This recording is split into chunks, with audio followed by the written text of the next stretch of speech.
Bueno, lindísimo para mí estar acá con Marina presentando su libro El secreto de Emilia. Conocimos a Marina hace más o menos un año y fue un encuentro que llegó en el momento justo. El tema del mindfulness o de la atención plena, como después aprendimos que también se decía, era un tema que nos rondaba, un tema que nos despertaba curiosidad, interés, del que no sabíamos prácticamente nada, pero sí todas conocíamos a alguien, digo, todas en el equipo somos todas editoras, mujeres, todas conocíamos a alguien que practicaba mindfulness, un amigo de un amigo, de pronto nos llegaban recomendaciones, e incluso habíamos escuchado que en algunos colegios, muy poquitos, en uno en Capital y en otro en Gran Buenos Aires, en algunas aulas se practicaba mindfulness. Así que el tema nos rondaba. Después llegó la propuesta de Marina, una propuesta interesante, porque jugaba bien con lo que nosotros ya teníamos en el catálogo y además abría una puerta hacia algo nuevo. ¿Nos animábamos? Esa era la pregunta.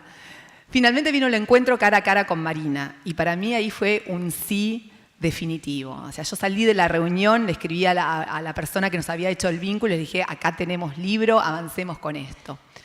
¿Y por qué? Y un poco vuelvo al tema del comienzo, ¿no? ¿Qué me cautivó de Marina? Por un lado, la pasión con la que hablaba, la convicción, la energía y el conocimiento sobre el tema. Así que, por eso les digo, para mí lindísimo estar acá un año después presentando el libro. Y no voy a adelantar nada más porque lo mejor es escucharla a ella hablar y lo mejor es después que lean el libro. Pero antes voy a hacer la presentación formal, leer la nota biográfica oficial. Marina Lisenberg es psicóloga recibida en la UBA, coach certificada y terapeuta familiar. Entrenada en Mindfulness en el Center for Mindfulness, centro médico de la Universidad de Massachusetts en Estados Unidos. Se dedica a la atención clínica privada, la docencia, la capacitación y el entrenamiento en Mindfulness en los ámbitos asistencial, educativo y corporativo. Brinda talleres y programas de formación para profesionales y público en general, en universidades, empresas, organizaciones no formales y escuela. Desde Atentia, que es el centro que ella dirige, divulga la práctica de mindfulness a la comunidad. Y ahora sí les pido un fuerte aplauso para Marina.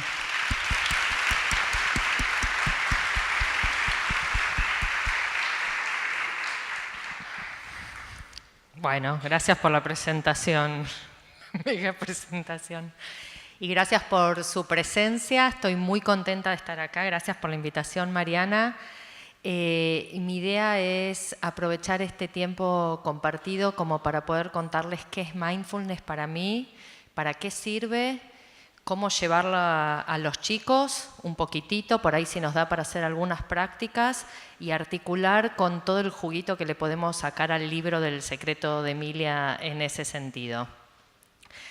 A ver, ¿avanza? Sí. ¿Cómo llego a mindfulness? Rapidísimo. Llego porque trabajaba en el hospital público, en el Hospital Durand. Iba desde el área programática a los colegios. Era la década del 80 y estábamos súper preocupados porque empezaba todo el tema de la pandemia del HIV-Sida y necesitábamos cambiar actitudes y tomar conciencia. A ver cómo trabajar con los chicos y con los adolescentes desde el hospital hacia el colegio y salir a la comunidad y trabajar vivencialmente para que en los momentos de riesgo, en los momentos donde teníamos que tomar decisiones, estemos conscientes y despejados.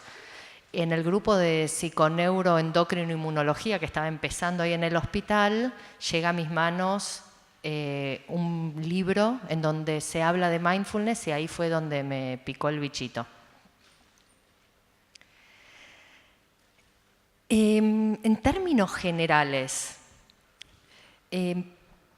hace muy poquito, esta semana fue el cumple de mi hija, por ejemplo. Voy a contar un ejemplo personal. Y cumplió años, estaban todas las amigas y yo dije, ay, voy a sacar la foto cuando sople las velitas. Soy medio torpe con el celular y mientras yo estaba intentando enfocar, ¿qué me pasó?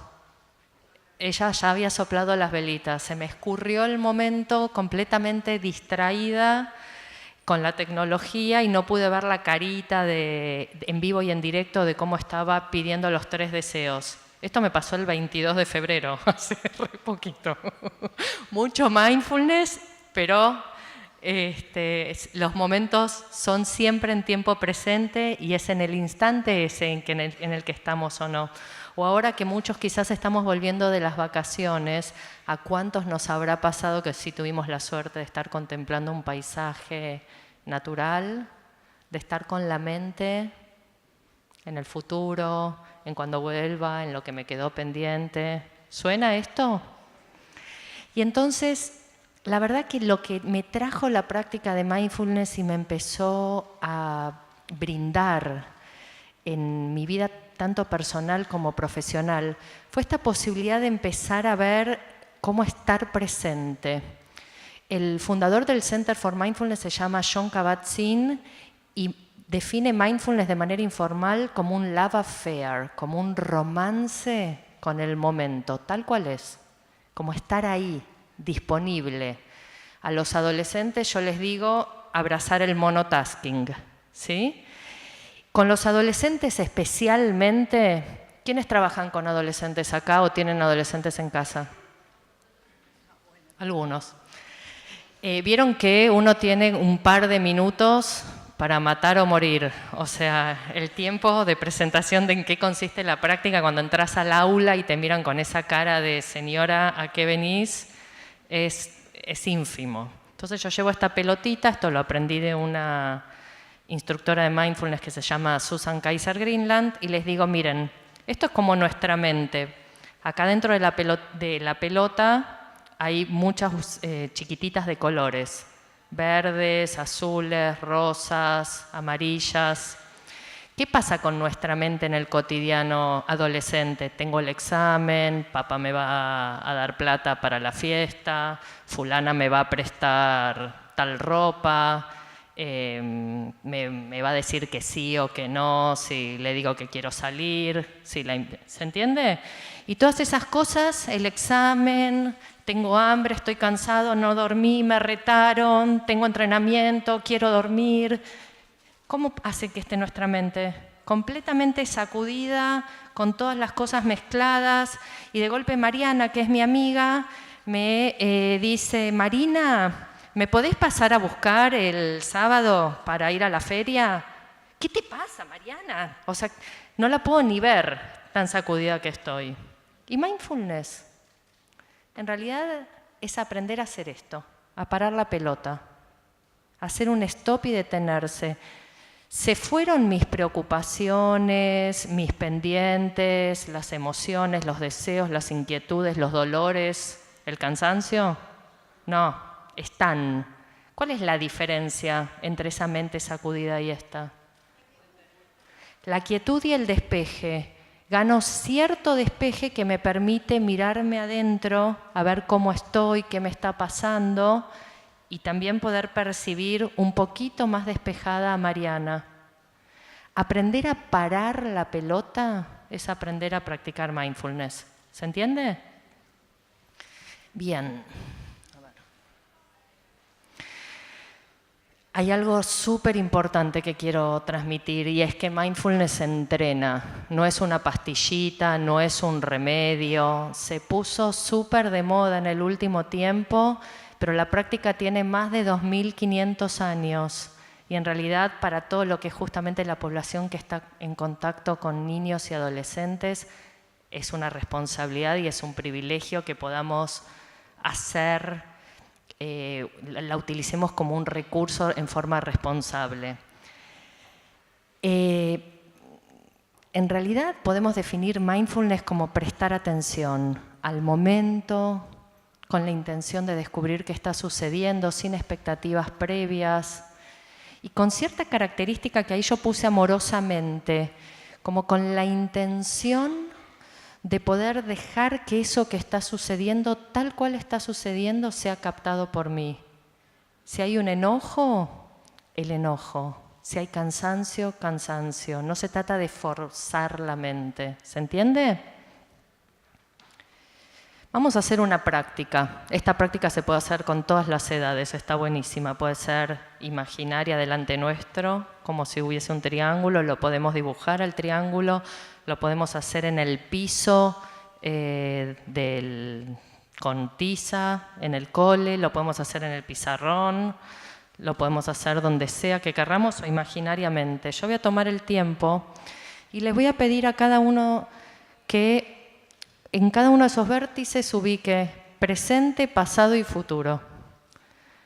Y que ponga el dedito, o sea que hay que ver los deditos moviéndose si pueden, es más fácil que imaginándoselo, cuando se dan cuenta que la mente está en el pasado, o que se fue al futuro, o que está aquí ahora. ¿Se entiende? Voy a tocar un sonido y cuando toco el sonido terminamos. ¿Preparados? ¿Listos? Va.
¿Dónde está la mente?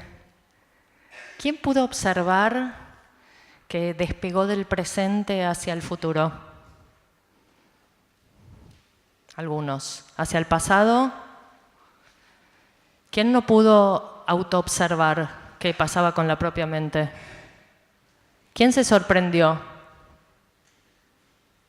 Bien. Todas nuestras mentes, desde que nacimos, si estamos relativamente sanos, son mentes inquietas, son mentes saltarinas, son mentes activas, son mentes que está buenísimo que piensen, que anticipen, que creen, que recuerden. Es orgánico y natural que la mente oscile entre lo que quiere y lo que no quiere y el pasado y el futuro. Esta mente vive en un cuerpo y mente, somos uno. Y entonces cuando necesitamos aprender a parar, necesitamos conectar cuerpo y mente mediante la atención y este ejercicio, mediante juegos, mediante la relajación. Vamos a ver que hay un montón de maneras de articular y de prestar atención. Antes quiero dar un pantallazo rápido de lo que mindfulness no es, por esto de que se puso tan de moda y que me gustaría que les quede claro en qué consiste. No tiene nada que ver con lo religioso.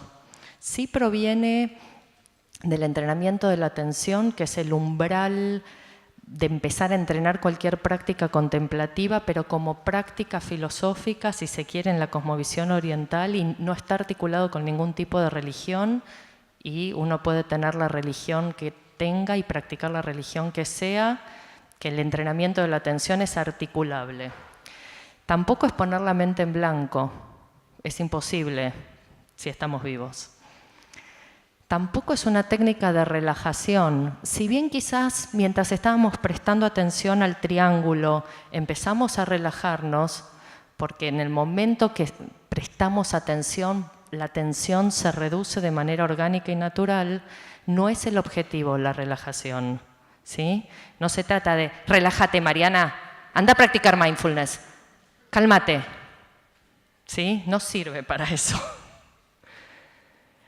No es una distracción o un escape, no es una píldora mágica, hay que practicar, hay que entrenarse, disciplinarse. Como vimos recién, no se trata de no pensar en el pasado o en el futuro, sino de empezar a aprender a darme cuenta cuando estoy pensando.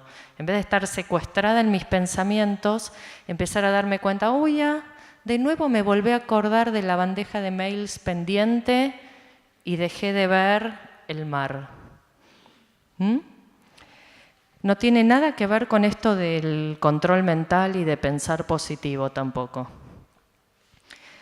Y tampoco tiene que ver con alcanzar un estado en especial.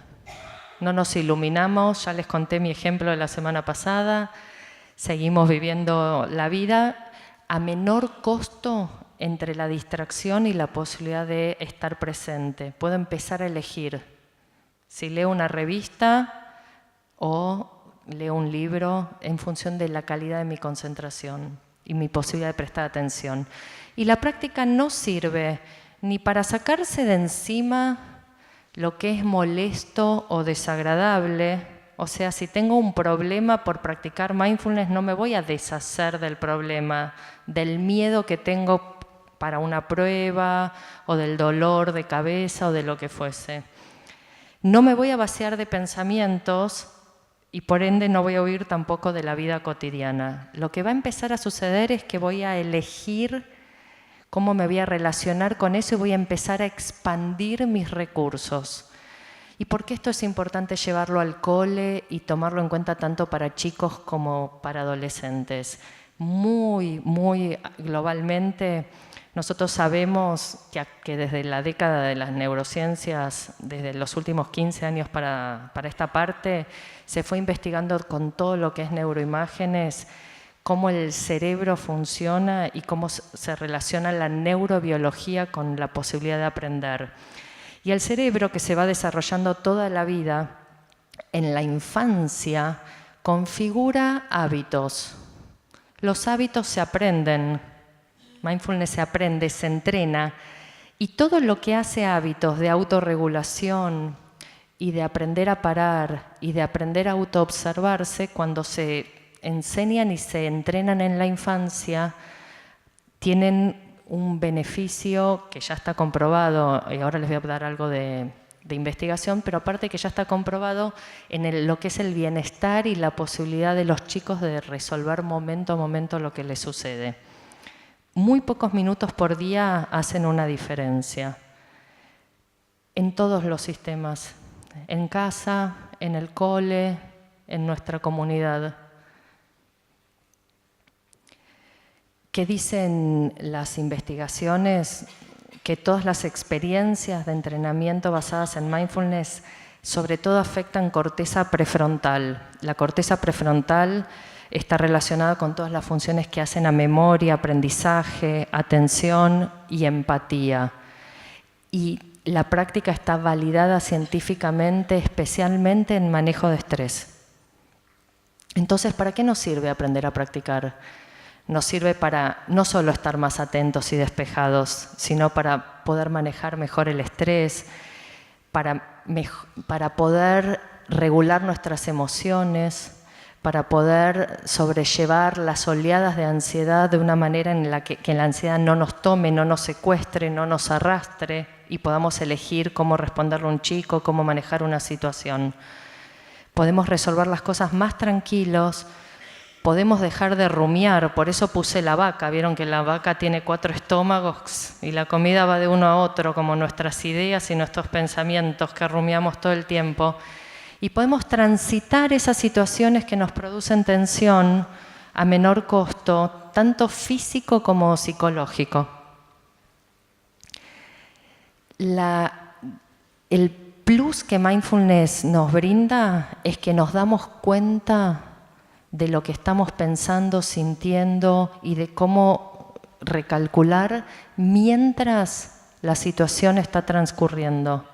Mientras estoy sintiendo que me sube la ira porque mi hijo se llevó el auto y yo no le di permiso, mientras estoy empezando a sentir, ya soy consciente de mis sensaciones, de mis pensamientos, de mis emociones, y puedo ir con la tabla de barrenar a surfear esa ola y elegir cómo responder. No voy a evitar el malestar, pero sí voy a poder quizás reducir el costo de cómo me voy a relacionar con mi hijo o cómo recuperar el auto. ¿Se entiende esto? Fíjense cómo se incrementó científicamente la cantidad de publicaciones en los últimos años. Esta es una investigación que a mí me encanta. Se tomaron decenas de miles de personas que trabajan y en el celular se les bajó una aplicación que 3 veces al día les sonaba una alarma y les preguntaba: ¿qué estás haciendo ahora? ¿Dónde está tu atención?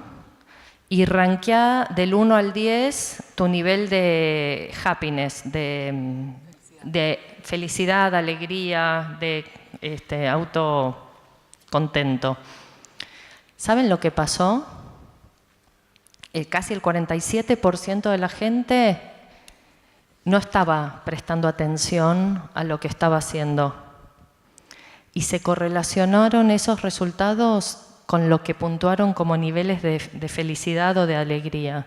O sea, una mente inquieta es una mente más infeliz.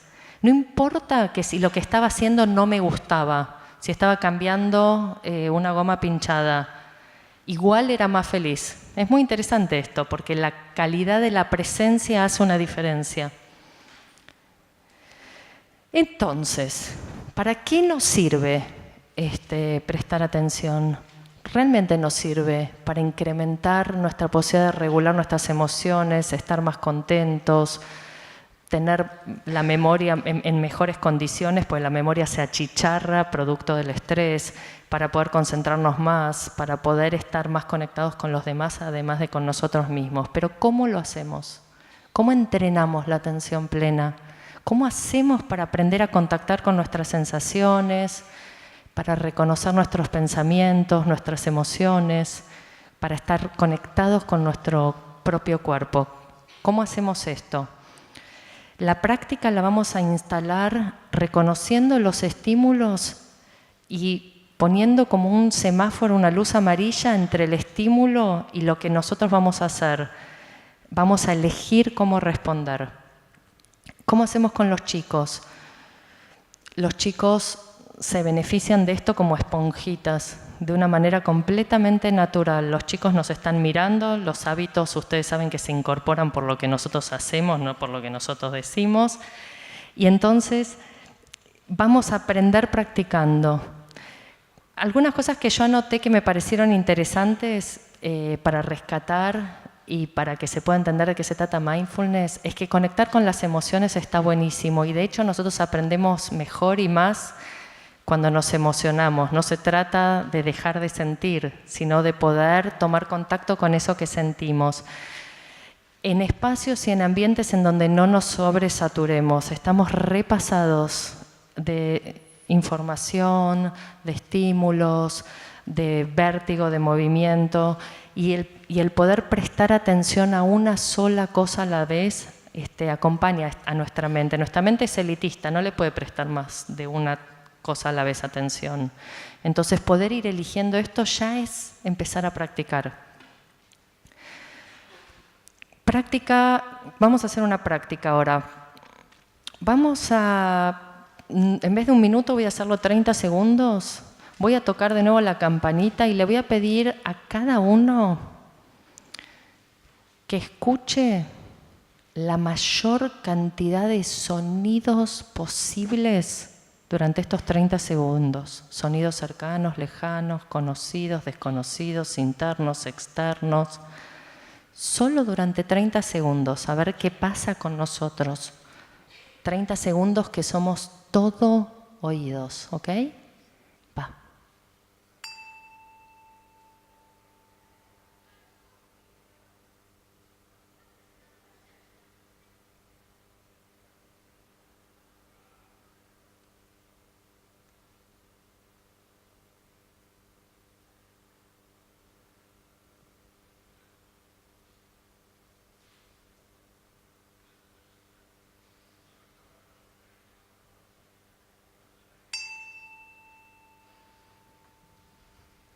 ¿Pudieron escuchar? ¿Vieron qué interesante lo que pasa cuando focalizamos la atención? De esto se trata el entrenamiento, de focalizar la atención. Cualquier momento es una oportunidad. Antes de merendar, durante la merienda, cuando voy a repartir las galletitas, antes de salir al recreo, cuando vuelvo del recreo, un acto escolar, antes, después, cuando llega un nuevo integrante al grupo, cuando hay una prueba, cuando vamos a hacer una salida especial, cuando quiero buscar algo en la mochila, cualquier momento de la vida cotidiana nos sirve para practicar, para hacer un alto y para saber cómo estamos, para saber de nosotros, para saborear el momento. Saber y sabor tienen la misma raíz etimológica, porque en realidad solo vamos a conocer aquello que experimentamos con los sentidos. Y lo de la respiración, que es como el recurso estelar de la práctica de mindfulness, tiene que ver porque la respiración, la verdad, además de ser gratis, todavía sencilla, innata, todos sabemos respirar, es una regia vía de entrada para conectar mente y cuerpo y activa la respuesta de relajación. Entonces la respiración está buenísima como recurso, pero no es la única, ¿sí? Vamos a hacer una práctica con respiración también de 30 segundos. Esto le aviso a los ansiosos para que no se les haga muy largo. Yo voy a tocar la campanita y la voy a guiar esta vez.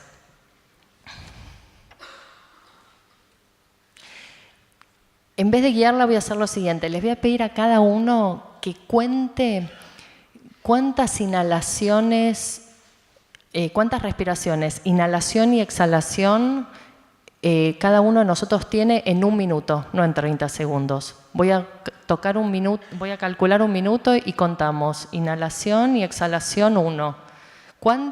¿Saben cuántas respiraciones tienen en 1 minuto? ¿Alguien sabe? Bueno, vamos a investigar. Va.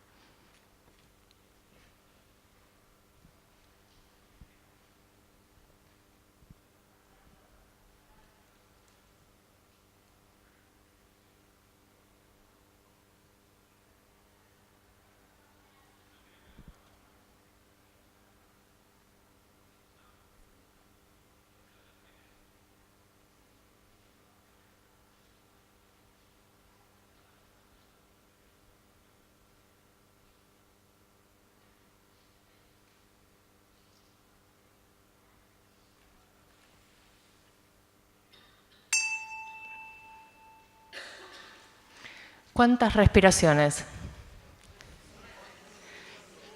¿Quién más de 10? ¿Quién menos de 10? ¿Quién más de 20? Nos preocupamos. ¡Wow! ¿Quién menos de 5? Qué interesante, ¿no? ¿Qué es lo que empieza a pasar cuando durante 1 minuto solo le prestamos atención a cuántas respiraciones hay? Observe cada uno cómo se siente. Sí.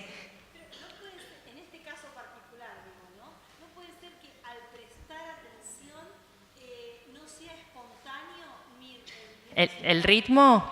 Sí, puede ser que cuando empiezo a prestar atención desacelere el ritmo de mi propia respiración. Puede suceder, pero está bien, no pasa nada. Lo que estamos haciendo es escoltando la atención como si fuésemos el jinete y empezamos a elegir hacia dónde la llevamos. En vez de que el caballo nos lleve para cualquier lado, somos nosotros los que estamos recuperando la posibilidad de ver qué vamos a enfocar. ¿Y para qué nos sirve esto en tanto docentes? ¿Para qué nos sirve?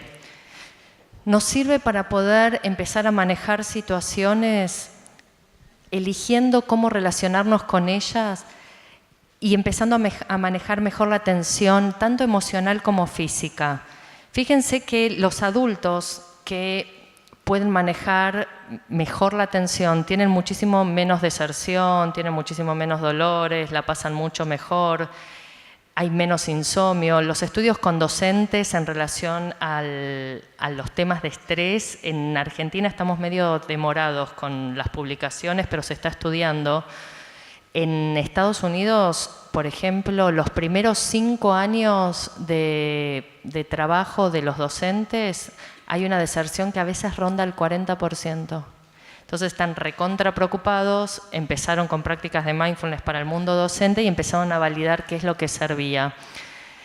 Una de las cosas que salió sobre todo en jardín y primaria es que los docentes aprenden a reconocer las emociones, tanto propias como la de los chicos, y aparecen hasta nombradas más veces en los reportes, en lo que los docentes dan cuenta de sus experiencias, aparecen un 40%, proporcionar lo mismo a lo de la deserción, la posibilidad de nombrar y reconocer lo que les pasa. Ahora, un docente no se va a dedicar, quizás, y en Argentina, esto a mí me encanta discutirlo cuando voy a los entrenamientos al extranjero, nosotros somos un tipo de población que no tenemos todos los días 40 minutos para dedicarnos a entrenar. La verdad que necesitamos hacer prácticas más cortas, más seguidas y buscar la consistencia y la posibilidad del entrenamiento, sabiendo que nos levantamos muy temprano a la mañana, que tenemos millones de cosas que hacer y que llegamos tarde a la noche. Entonces las prácticas son más cortas, son más al paso, ¿sí? Son prácticas más cortitas, pero igual son efectivas. Esto ya está estudiado, esto es interesante y esto se publicó recién en los últimos 5 años. Cualquier práctica nos sirve para tomar perspectiva y no ser arrastrados por la situación. Y una cosa más antes de entrar al libro de Emilia y ver cómo articulamos todo esto con el libro de Emilia, tiene que ver con que las emociones, cuando son incómodas, restringen nuestra capacidad de prestar atención. Si yo estoy enojada, tensa, miedosa, yo tengo menos capacidad de prestar atención que si estoy tranquila. Esto incide tanto en adultos como en niños. Y cuando yo estoy más en paz, empecé a desacelerar mi ritmo respiratorio, me empiezo a relajar, tengo muchísima mayor capacidad de prestar atención. Todo esto es lo que está estudiado por la neurobiología. Y a partir de toda esta información, Emilia, que es nuestra protagonista del cuento, no sabe atarse los cordones. Los cordones nos sirven de metáfora como si fuesen los pensamientos que están desatados. ¿Cómo hace Emilia para relacionarse con sus pensamientos? ¿Cómo hace Emilia para relacionarse con todas las cosas que le pasan? Yo la verdad es que todo lo que dijo Mariana es cierto, lo comparto. Y a mí me pasó que yo nunca me imaginé que yo iba a terminar escribiendo esta historia.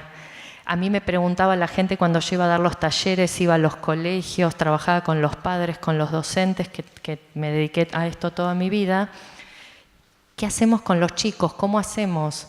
Y empecé a buscar recursos completamente convencida de que si los grandes expandimos conciencia y empezamos a poder elegir cómo relacionarnos momento a momento con lo que está sucediendo, vamos a cultivar muchísimos mejores frutos y que realmente cuidar esas semillas valía la pena.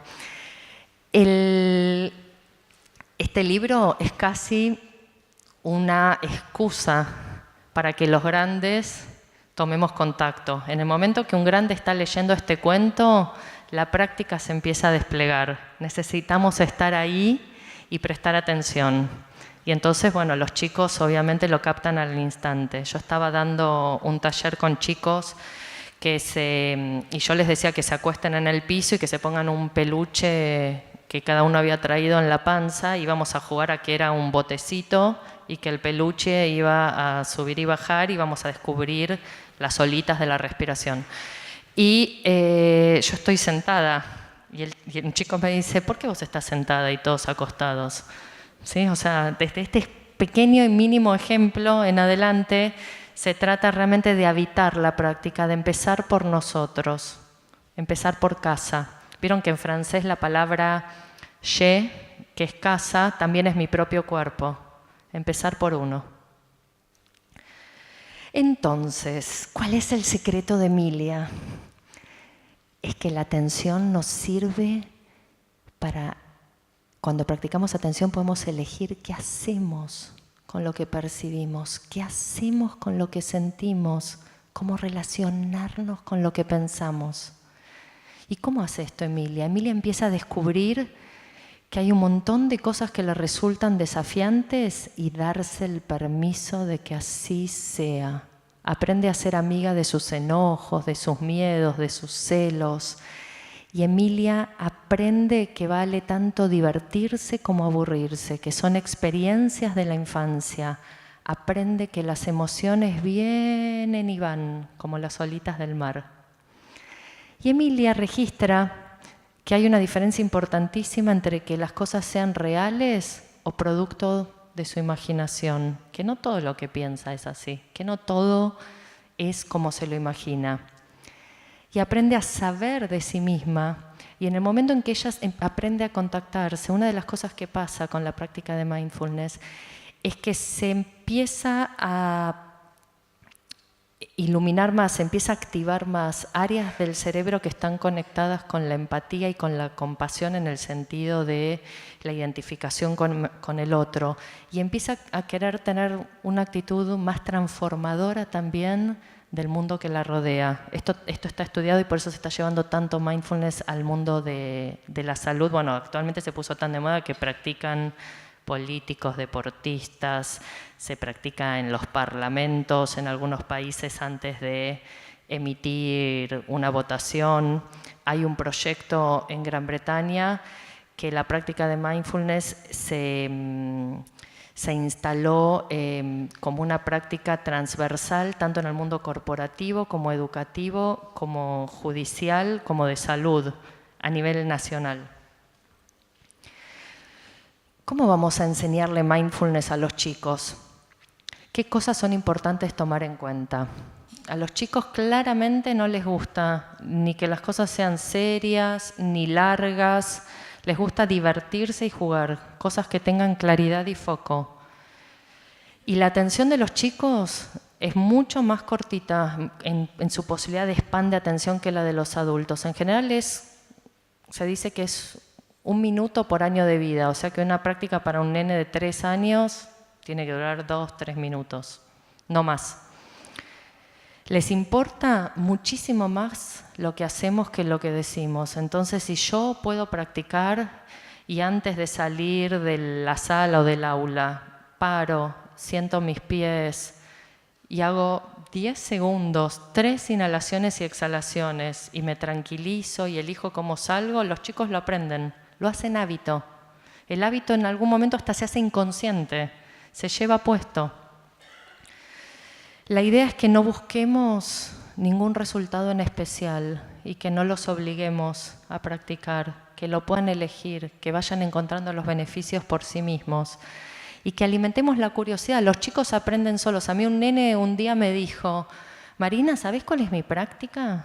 Cuando yo tengo muchas ganas de pegarle a mi hermanito porque estoy muy enojada, voy a acariciar mi gata. Espectacular. Y es una práctica porque lo lleva a cabo. Cuando reconoce que tiene muchas ganas de pegar, va y acaricia a la gata. Bueno, acá tenemos un lector de Emilia. Me interesa que vean acá cómo el chico se apropió del personaje y cómo puede todo esto que fuimos hablando atribuírselo en su lectura. Ay, perdón. Tengo que hacer clic en el video, ¿no? Segura tropezada de color sangüesa. Dale, a ver.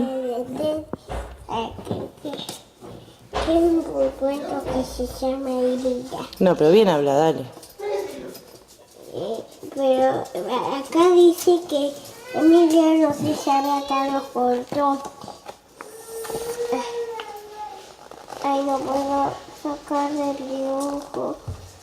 Y a veces está cerrando los ojos, a veces está enojada, a veces está llorando, a veces está sonriente, a veces está pensando, ahora está sonriendo, a veces está triste, a veces a veces está, a veces está emocionada. Qué bueno. ¿Y qué hace Emilia para darse cuenta de sus emociones? Bueno, es una paciente que se compró el libro, está re entusiasmada, me mandó con el hijo, es largo. Entonces, ¿qué nos interesa? Nos interesa empezar a darnos cuenta que cuando prestamos atención nos tranquilizamos, pero no hay una sola manera. Yo tengo una hija que cuando tenía 9 años tenía prueba de matemática y no podía dormir a la noche y me llamó, mamá, estoy muy nerviosa, no puedo dormir. Yo estaba reventada, no veía la hora de irme a mi cama a dormir. Me acosté al lado de ella en piloto totalmente automático.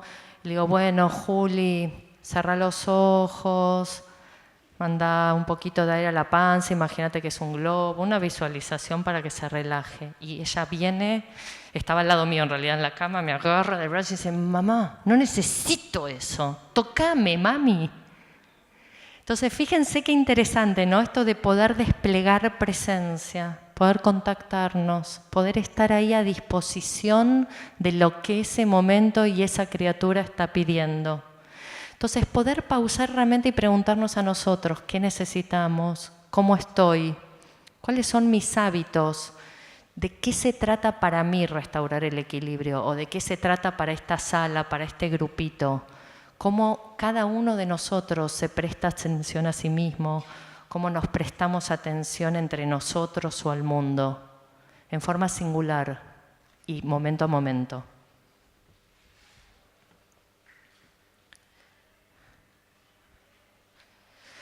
¿Alguien no tiene este aparatito acá? Última práctica. Sáquenlo, por favor.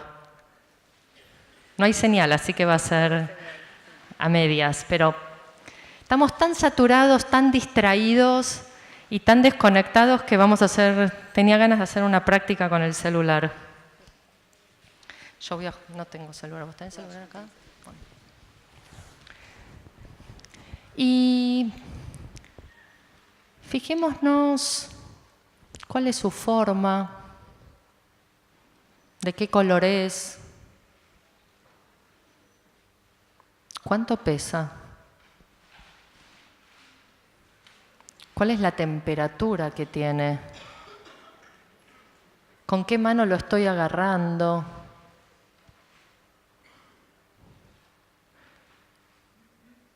cómo estoy respirando y qué pensamientos surgieron al conectarme con este celular, con mi móvil. Y quizás también podemos olerlo y ver si tiene olor, conocerlo con los sentidos. Vale cerrar los ojos, que a veces uno huele mejor con los ojos cerrados. Puedo olerlo del anverso y del reverso. Si alguien se anima, puede chuparlo y ver qué gusto tiene.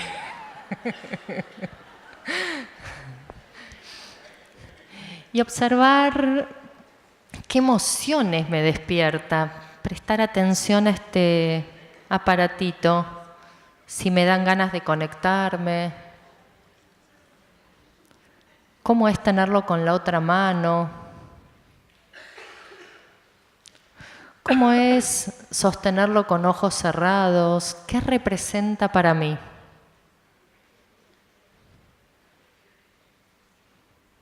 Y simplemente darnos cuenta que esto, una pausa de 10 segundos, a veces hasta nos permite elegir cómo relacionarnos con el teléfono, si tenemos ganas de atender, si tenemos ganas de conectarnos con alguna red, si tenemos ganas de postergar el contacto. Y en vez de hacerlo todo el tiempo en piloto automático, darnos cuenta que también podemos practicar en relación al celular o cualquier otra tecnología.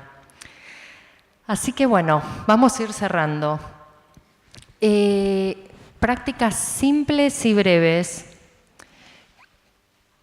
prácticas sin pretensión de resultados, prácticas en donde quizás hasta los chicos no pueden nombrar todo lo que les va pasando, como nos pasó a nosotros acá, pero lo van experimentando cada uno a su tiempo. Si van a hacer prácticas de concentración, por ejemplo, podemos preguntar, ¿conoces algún amigo que pueda prestarle atención a muchas cosas a la vez? ¿Alguna vez te pasó que alguien quería hablarte y no le podías prestar atención? La concentración, otra de las áreas del libro de Emilia que tiene un montón de prácticas al final, es trabajar los sentidos y las sensaciones. ¿A dónde nos gusta que nos hagan mimitos? ¿Cuál es nuestro sabor preferido de helado? Fíjense que toda la vida la transcurrimos conectados con las sensaciones y si estamos presentes la podemos habitar plenamente. Otra de las áreas del libro de Emilia tiene que ver con el cuerpo, con el propio cuerpo, con descubrir qué está pasando en mi casa, en el lugar más íntimo. Y hay prácticas para hacer tanto en casa como en el colegio. Lo mismo con la mente que llamamos la mente traviesa, la mente inquieta, la mente saltarina. Esto me escribió una mamá la semana pasada. A mi hijo le encantó Emilia. Me pide que se lo lea casi todas las noches. Rarísimo. No sé bien qué es. Pero lo leemos y desde ese día él está más amoroso y casi nunca volvió a tener tanto descontrol. Es como si estuviera más tranquilo. Lo loco es que a mí me pasa lo mismo. Nos da como permisos, creo. Dixit, ¿eh? Bueno, y les voy a poner alcances insospechados, con esto vamos a cerrar, de otro nene, hijo de otra paciente mía, que me mandaron esto la semana pasada. ¿Qué me dijiste? Que cuando empecé a hacer caca, no me salía la caca, y después empecé a respirar como Emilia y me salió. Qué suerte, mi amor.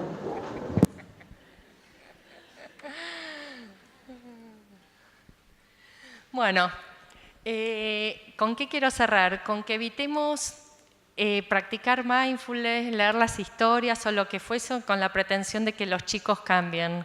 Cambiemos nosotros, cambiemos cómo nos relacionamos con el momento, empecemos a estar más atentos, con más disponibilidad, con más plenitud, más conectados en tiempo real y menos virtualmente. Y recordemos que es riego por goteo y que todo lo que nosotros estamos brindando hoy en día va a florecer dentro de un tiempo más largo. No es inmediato. Y bueno, muchas gracias. Espero que les haya servido.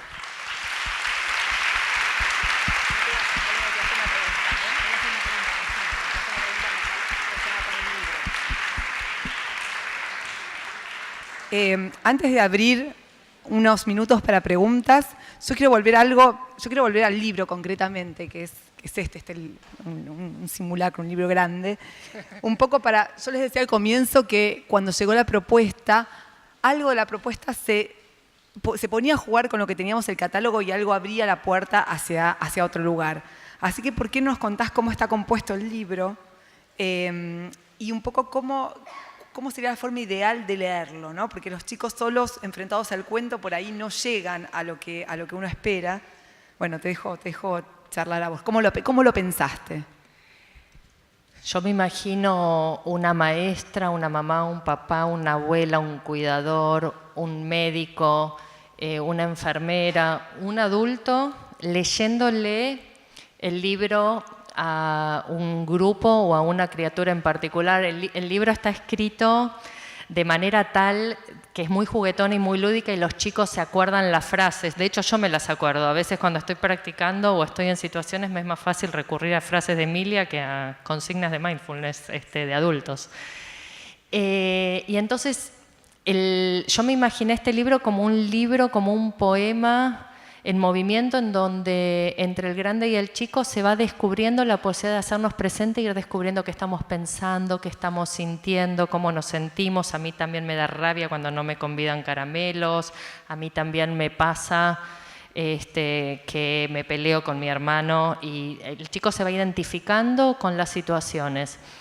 En la parte de atrás del libro Perdón, hay un montón... Se interrumpo, porque el libro abre con unas primeras páginas, que es una especie de cuento en verso, cuento con cierto ritmo y con cierta rima, en donde se cuenta la historia, donde se la presenta Emilia, se presenta la familia de Emilia y cómo a Emilia las cosas no le salen y qué le dice el hermano, qué le dice la familia para que eso le pueda salir. Entonces termina el cuento y pasamos a una segunda parte. Y en la relación de Emilia con todas estas personas, Emilia termina descubriendo su secreto, que es el que yo les conté, no lo cuenten.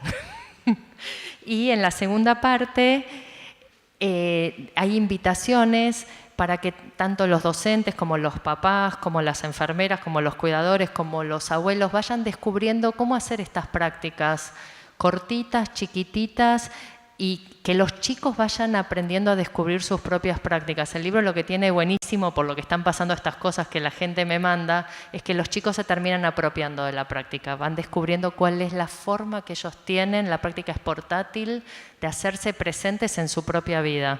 Esto me parece que es lo más lindo. Sí, distintas prácticas relacionadas con los distintos sentidos, ¿no? Porque a veces uno se puede sentir más cómodo con el sentido auditivo o visual. Cada uno puede ir eligiendo, pero lo que es lindo es ir probando todas, ir descubriendo, porque por ahí uno no se imagina que le sale mejor esto que tal otra cosa que se imaginaba que le iba a salir bien. Entonces es ir probando con los chicos, pero es un trabajo de a dos. Es un trabajo en conjunto, a dos o de a tres, ¿no? Pero son los chicos acompañados de un adulto, tanto en la lectura del cuento como en la práctica de las actividades. Y tanto en forma activa como pasiva. Acá hicimos muchas prácticas en quietud, pero podemos practicar bailando, podemos practicar moviéndonos, podemos practicar en la bañadera. Es una introducción. Esto es como una puerta que se abre y los deja con inquietudes para que puedan seguir buscando otras prácticas, para que inventen otras prácticas también. Bueno, a ver si hay preguntas. Yo me imagino, entiendo lo que vos dijiste, entiendo lo de empezar por uno, pero uno también, yo no soy docente, pero sí tengo hijos, ¿no? Entonces, cuando estoy con los chicos, ¿cómo transmitir esto? ¿Cómo hacer que ellos también puedan practicar sin imponérselo? Ahí es donde yo me pierdo un poco más. El domingo pasado hice un asado en mi casa y mi prima tiene un hijo de 4 años que ya se había comido, había helado, había brownies de chocolate, había un montón de cosas ricas dulces y venía comiendo y pidió más. Y mi prima le dijo, ¿te parece que esperemos un ratito y vos respires y le preguntes a tu panza a ver si realmente quiero otro brownie ahora o en un ratito? Y respiraron juntos 3 veces en la mesa y el nene le dijo, en un ratito mamá, me lo guardás a mí, ¿no? Me vendría genial a mí también. O sea que se trata de que empecemos a ir descubriendo. Y para eso tenemos que estar ahí atentos en el momento, no tenemos que estar distraídos, en vez del piloto automático del no, basta. Poder estar ahí y captar esa situación, lo que yo hice con la pelotita, calmar la pelotita y ver esa criatura. Claro. Esta es la práctica. Bueno, ¿alguna pregunta? A ver ahí. No. Hola, buen día.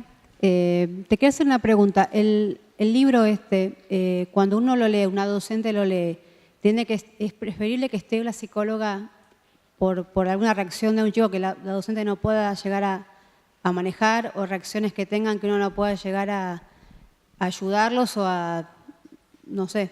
Te cuento porque hay un libro que leímos el año pasado, se llama Así es la vida, y habla de momentos tristes o cosas que uno puede resolver, pero a contrapartida una solución. En caso concreto, un ejemplo era, si una persona no está físicamente, falleció un ser querido y uno no puede estar en contacto, ese chico puede llegar a escribir una carta para decirle todo lo que le pudiera decir si está vivo. Entonces, esa situación despertó que un chico, la madre murió hace pocos meses y todos se pusieron a llorar. O sea, se quedó una angustia en el momento que ni la psicóloga que estaba con la docente pudo ayudarlos. Entonces, si en este caso este libro necesitaría el apoyo de orientación de una psicóloga al lado de la docente en el momento de leerlo. Buenísima pregunta. No.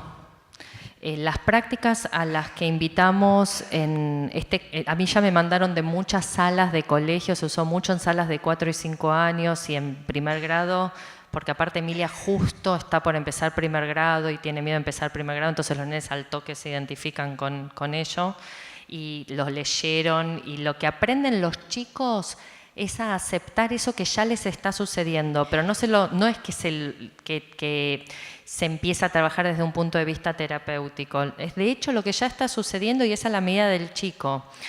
Hay un ejemplo que me hiciste acordar que tengo ganas de compartir, que tiene que ver con nenes y con duelos, que me parece interesante para que termines de captar cómo es en relación a la práctica de mindfulness. En general en colegios, como decía Mariana hace un rato, en donde ya se instaló en forma transversal la práctica y practicar es parte de la cultura y de la comunidad, la práctica está asumida sin necesidad de instaurarla. Entonces yo estaba en un entrenamiento de mindfulness con una educadora que pasó un video de un 3er grado en la costa oeste de Estados Unidos, donde hay un montón de chicos de México y de otros lugares, y la maestra de matemática estaba explicando una cuenta nueva. Y había un nene que se levantaba mientras la maestra estaba explicando en el pizarrón la cuenta, se movía un cachito y se volvió a sentar. Y lo hizo 4 veces durante 10 minutitos. Cuando suena el recreo, la maestra que practica mindfulness se acerca y le dice al nene, fulanito, vi que te levantás, no le dijo mientras estaba explicando, sentate, estoy explicando, ¿a dónde vas? Nada, dejó que se pare y se siente 4 veces. Cuando terminó esto, la maestra se acerca antes de que salgan al recreo y le dice, vi que te levantaste 4 veces mientras estaba explicando la cuenta, ¿qué te pasa? Y el nene le dice, se murió mi tío en México, el único que podía ir es mi papá, y cuando me distraigo de la explicación y pienso en mi tío, me levanto y me vuelvo a sentar. Y la interacción termina con esta maestra que le dice, bueno, en unos días te voy a explicar la cuenta, anda a jugar. Esa es una práctica de mindfulness. Eso es haber aceptado de qué se trata la situación y darnos el permiso de estar angustiado porque se murió mi tío y hacerme presente en el colegio. ¿Sí? ¿Se entiende? Ah, ya hay otra pregunta.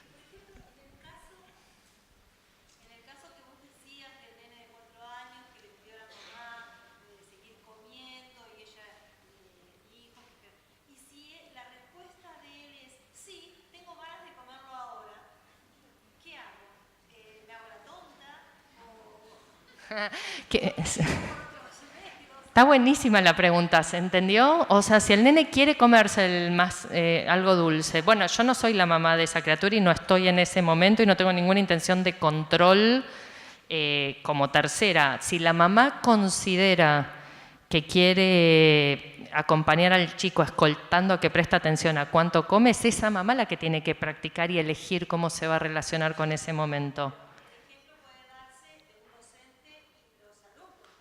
Claro, por supuesto.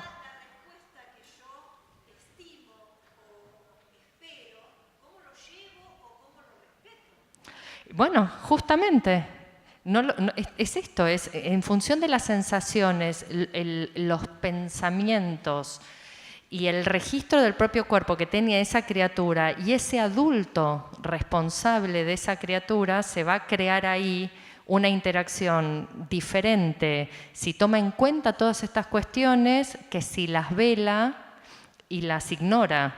Ahora, la decisión final de si come o no come se la dejamos a ese vínculo en esas circunstancias y al adulto responsable.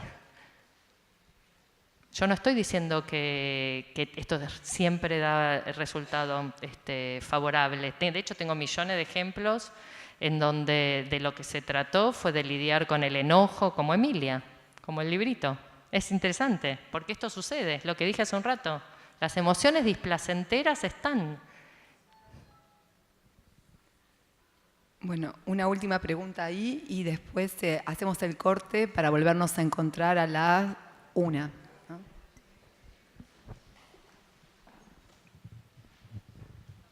Hola, buen día. La primera pregunta es, ¿dónde compraste la pelotita? Y la segunda pregunta es, en ámbitos de mucha violencia, cuando estás con los chicos y no hay uno solo que se le murió el tío, sino llega un momento que hay una crispación y que uno intenta, de hecho muchas veces hice el tema de la respiración y da, pero también uno se carga y resulta ser un descontrol de dónde vienen, ¿no? Medianamente una punta de cómo organizar eso. Buenísima. La pelotita la encontró mi hija, la de Tocame Mami, en, no en un aeropuerto. No la encontré yo, así un hallazgo. Me vino y me dijo, ay mamá, ¿me compras esta pelota? Estoy re aburrida, estábamos con un vuelo demorado. Y se la terminé sacando. Bueno, un docente muchas veces puede llegar a sentir un nivel de tensión tremendo en una clase y no está habilitado como si, en su rol docente como si fuese un papá o una mamá, ni siquiera a descargar como necesitaría, tiene que tener un nivel de autorregulación y una conciencia de sí mismo para poder manejar un grupo que son un montón y muchas veces se potencian y se contagian las emociones, que incrementa muchísimo el desafío. Entonces, agradezco muchísimo tu pregunta, por eso yo creo que es tan importante el ámbito escolar y es tan importante que los docentes podamos enriquecernos con este tipo de prácticas porque nos cambia la posibilidad de lidiar con la situación. Hay en este momento, en la práctica, voy a contestar dos cosas. Hay un montón de estudios que se han hecho, hasta incluso en cárceles, con resultados favorables. Con los adolescentes hay un montón de resultados favorables en relación... ¿Por qué? Porque en el momento de la práctica, cuando la práctica se instala, lo que sucede es que se activa una parte del cerebro que es la responsable de la toma de decisiones y de la autoconciencia, que si no se activa, nosotros actuamos por impulso, actuamos en forma automática, actuamos en forma reactiva.